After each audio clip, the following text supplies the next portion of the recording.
பெரிய கடமை இது. க்ளீன் பண்ணுவோமா? எப்படி இருக்கு?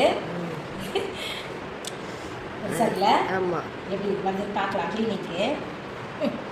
மாட்டேங்குது, டைட்டாக இருக்கு. நல்லா பிடிச்சிட்டு இருக்குங்க. நிறையா உள்ள அந்த கொழுப்பு இருக்கும் போல. ஆமாம், மண்டை முடிஞ்சிருச்சா?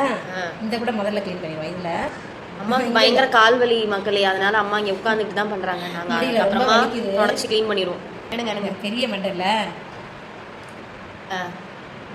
இது ஒரு சதையை கட் பண்ணி நம்ம போட்டுருவோம். இதெல்லாமே கட்டிங் தான். அப்புறமா கட் பண்ணணும் கழுவிட்டு. மண்டை தனியாக வைப்போம். இது மட்டும் 350 ருபீஸ். இதில் ஒரு 10 சின்ன கடமாக இருந்துச்சு, நான் க்ளீன் பண்ணிட்டேன். ஆப்ரேஷன் இந்த இருக்கு பார்த்தீங்களா, அந்த கருப்பு இதுதான். அது இதை அப்படியே போட்டுற வேண்டியதான். இது வேண்டாம் நமக்கு. இன்னும் இருக்குது அது மாதிரி நிறையா. ஆனால் கருப்பு வந்து கம்மி தான். கொழுப்பு இது என்னதுன்னு சொல்லுங்கள் ஒரு சிலர் தெரிஞ்சவங்க. இது கொழுப்பா முட்டையா? எனக்கு ரெண்டில் ஒரே டவுட்டாக இருக்குது. இது மட்டும்தான் எனக்கு தெரியல. இந்த தோலை அப்படியே உச்ச வேண்டியதான்.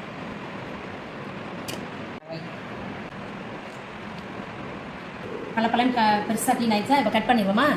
ரவுண்ட் ரவுண்டாகவே கட் பண்ணலாம். கை பார்த்து. இதுதான் இந்த சிசர். செம்மையாக ஷார்ப்பாக இருக்குல்ல சிசர். சதை பற்றியா எப்படி ஸ்ட்ராங்காக தடியாக இருக்குல்ல? ஆமாம், சூப்பராக இல்லை சிசரு? மொத்தம் ஒரு 6 பீஸ் வரும். ஆமாம். ஓகே, இது வந்து 1/2 கிலோ இருக்குது இந்த மண்டையோட சேர்த்து. ஆமாம், 1 கிலோ வாங்கினோம். இது மட்டும் 1/2 கிலோ. குட்டீஸ்லாம் ஒரு 1/2 கிலோ. இதெல்லாம் சின்ன சின்னதாக 2 கட் பண்ண வேண்டியது தான். இதையும் கட் பண்ணிவிட்டு அப்படியே வாஷ் பண்ணி நல்லா உப்பு மஞ்சத்தூள் போட்டு கழுவி சமைச்சிட வேண்டியது தான். ஓகே, அவ்வளோதான் முடிஞ்சிச்சு எங்கள் வீட்டு க்ளீனிங். பார்த்துக்கிறேங்க. அடுத்த வீடியோவில் பார்க்கலாம். பாய்.